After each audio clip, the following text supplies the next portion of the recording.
रात के समय लड़की अकेली होने की वजह से रवि लड़की को घर के अंदर आने के लिए कहता है। लड़की भीग चुकी थी, इस वजह से रवि जाकर लड़की के लिए अपनी पत्नी के कुछ कपड़े लेकर आता है। कपड़े बदलने के बाद लड़की रवि से कहती है, मेरा नाम माया है और मेरे अंदर एक अद्भुत शक्ति है जिस शक्ति से मैं आत्माएं देख सकती हूँ। ये बात सुनकर रवि को यकीन नहीं होता, जिस वजह से माया रवि का हाथ पकड़कर कहती है, इस घर में तुम अपनी पत्नी के साथ रहते हो, तुम्हारी पत्नी चल नहीं पाती है, तुम्हारा सपना है कि एक दिन तुम अपनी पत्नी के साथ डांस करोगे। ये सुनकर रवि को थोड़ी हैरानी होती है। फिर माया कहती है, तुम इस पल के लिए मुझे अपनी पत्नी मानकर मेरे साथ डांस कर सकते हो। माया की बात सुनकर रवि जाकर म्यूजिक ऑन करता है। फिर दोनों डांस करने लगते हैं। तभी उनके कानों में एक आवाज आती है, कोई डोर बेल बजा रहा था। रवि जाकर दरवाजा खोलते ही आदि भागते हुए घर के अंदर आता है। आदि को देखते ही माया के चेहरे का रंग ही बदल जाता है। फिर आदि घबराते हुए कहता है, मैं जब रास्ते से आ रहा था अपना वीडियो बनाते हुए, तभी मुझे जंगल के अंदर कोई दिखाई दिया। जब मैं उसके पास जाकर देखा, वह कोई इंसान नहीं बल्कि एक आत्मा थी। आदि आगे कहता है, मैंने उस आत्मा को देख लिया है, मतलब वह मुझे जिंदा नहीं छोड़ेगा। आगे आदि और माया लाइब्रेरी के अंदर जाते हैं। लाइब्रेरी के अंदर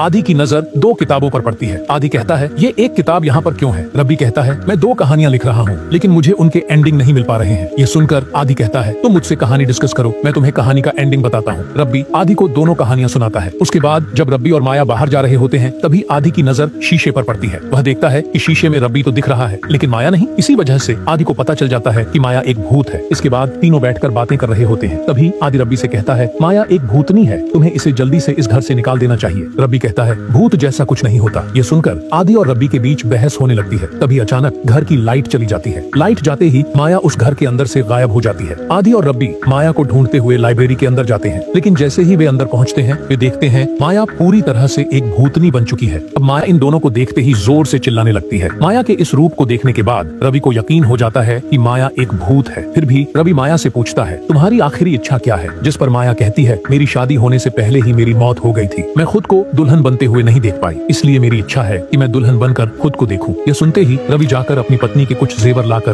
भूत को देता है। उन्हें पहनने के बाद माया जब शीशे में अपनी शक्ल देखती है, तो अचानक गुस्से में आकर कहती है, यह मैं नहीं हूँ। फिर एक कैंची उठाकर अपने आप को मार देती है। तभी उनके कानों में डोरबेल की आवाज आती है। आदि खिड़की से देखता है, बाहर एक पुलिस खड़ी थी। कुछ समय बाद पुलिस घर के अंदर जाकर इन दोनों को रंगे हाथों पकड़ लेती है। रवि पुलिस का मुंह बंद करवाने के लिए 25 लाख देकर उन्हें रिश्वत देता है। फिर वे सब मिलकर माया के शरीर को गार्डन में ले जाकर दफनाने लगते हैं। इतने में रवि की पत्नी उसे बुलाने लगती है, जिस वजह से रवि घर के अंदर चला जाता है। जैसे ही रवि अंदर जाता है, अचानक माया उठकर खड़ी हो जाती है। माया को इस हालत में देखकर पुलिस और आदि बहुत ज्यादा डर जाते हैं। आगे माया ऑफिसर जोर जोर से हंसने लगता है। तभी माया आदि से कहती है, रवि के पास बहुत पैसा है, इसलिए हमने ऐसा किया। माया आदि से यह भी कहती है, रवि के पास जितना पैसा है सारा चाहिए हमें, तुम इसमें हमारी मदद करो वरना हम तुम्हें मार देंगे। उसके बाद माया आदि और पुलिस ऑफिसर घर के अंदर आते हैं। घर के अंदर आते ही पुलिस ऑफिसर घर का ताला खोलने की कोशिश करता है, लेकिन ताला बहुत पुराना होने की वजह से नहीं खोल पाता। तभी रवि नीचे आता है। माया रवि के सिर पर जोर से मारती है, जिससे वह बेहोश हो जाता है। फिर माया उसे एक कुर्सी से बांध देती है। इसके बाद वे रवि के पास से घर की चाबी लेकर तिजोरियों में पैसा ढूंढने लगते हैं, लेकिन किसी भी तिजोरी में उन्हें पैसा नहीं मिलता, बल्कि तिजोरी के अंदर उन्हें कुछ माला मिलते हैं। यह देखकर पुलिस ऑफिसर और माया गुस्से से भर जाते हैं और रवि की पत्नी को मारने के लिए दौड़ते हैं। लेकिन जैसे ही वे वहां पहुंचते हैं, रवि की पत्नी की जगह एक कंकाल पड़ा होता है। यह देखकर दोनों के पैरों तले जमीन खिसक जाती है। अब उन्हें रवि के पत्नी को देखने के बाद इन दोनों को समझ में आ जाता है कि रवि एक साइको किलर है। ये दोनों बहुत ज्यादा डरते हुए बाहर आकर देखते हैं, रवि नहीं है। अचानक रवि माया को बुलाता है और किसी पागल की तरह बर्ताव करने लगता है। माया बहुत ज्यादा डर चुकी थी। वह घबराते हुए घर के सारे लाइट बंद कर देती है और पुलिस ऑफिसर को लेकर आदि को पूरी सच्चाई बताती है। तभी सीढ़ियों से गिरकर बेहोश हो जाती है। पुलिस ऑफिसर और आदि माया को एक कमरे में ले जाकर दरवाजा बंद कर देते हैं, लेकिन रवि को पता चल जाता है कि ये सब उसी कमरे के अंदर है। इसी वजह से वह एक कुल्हाड़ी लाकर कमरे का दरवाजा काटने लगता है। तभी अचानक डोरबेल बजती है। रवि रुक जाता है। धीरे धीरे वह दरवाजे की ओर बढ़ता है। जैसे ही दरवाजा खोलता है, एक चोर दारू पीकर घर के अंदर आ जाता है। वह नशे में झूमते हुए रवि से पूछता है, तुम कौन हो? रवि धीरे से जवाब देता है, मैं इस घर का नौकर हूँ। चोर मुस्कुराते हुए कहता है, तो फिर एक काम करो, इस घर के मालिक को मार दो, मैं तुम्हें बहुत सारा पैसा दूंगा। रवि उसकी ओर देखता है और फिर धीरे से कहता है, ठीक है, मालिक उस कमरे के अंदर है। आगे रवि और चोर उन लोगों के साथ क्या करें? माया होश में आते ही यह तीनों डिसाइड करता है, यहाँ से जिंदा बच के निकलने के लिए रवि को मारना होगा। पहले यह तीनों आदमी के पास आकर कहते हैं, रवि ही इस घर का असली मालिक है। अगर हमें इस घर से जिंदा बच के निकलना है तो रवि को खत्म करना होगा। इस काम में तुम हमारी मदद करो। उसके बाद यह सभी रवि के घर के अंदर जाते हैं उसे खत्म करने के लिए। उधर जाकर देखते हैं रवि एक राजा है। वह तो बहुत साल पहले ही मर चुका है। इसे देखकर यह सब समझ जाते हैं कि रवि एक भूत है। यह सब बहुत ज्यादा डर जाते हैं और उस घर से बाहर निकलने की कोशिश करते हैं, लेकिन आदमी ने बहुत ज्यादा दारू पी रखी थी, इसीलिए वह घर से बाहर नहीं निकल पाता। तभी उस घर का दरवाजा बंद हो जाता है। यह तीनों भागते हुए नीचे आते हैं और देखते हैं वे एक बहुत पुरानी हवेली के अंदर हैं। अचानक रवि सीढ़ियों से नीचे आता है और मुस्कुराते हुए कहता है, तुम सबका स्वागत स्वागत है मेरे राज्य में। इतना कहते ही घर का दरवाजा खुल जाता है। वे सभी भागने की कोशिश करते हैं, लेकिन बार बार उसी जगह लौट कर आ जाते हैं। आखिर में उन्हें समझ में आ जाता है कि अगर रवि ना चाहे तो हम इस जगह से बाहर नहीं निकल सकते। तब रवि बोलता है, अब मैं तुम्हें सुनाऊंगा मेरी कहानी, मतलब राजा चंद्रवर्मा की कहानी। आखिर रवि के साथ क्या हुआ था, जानना चाहते हो?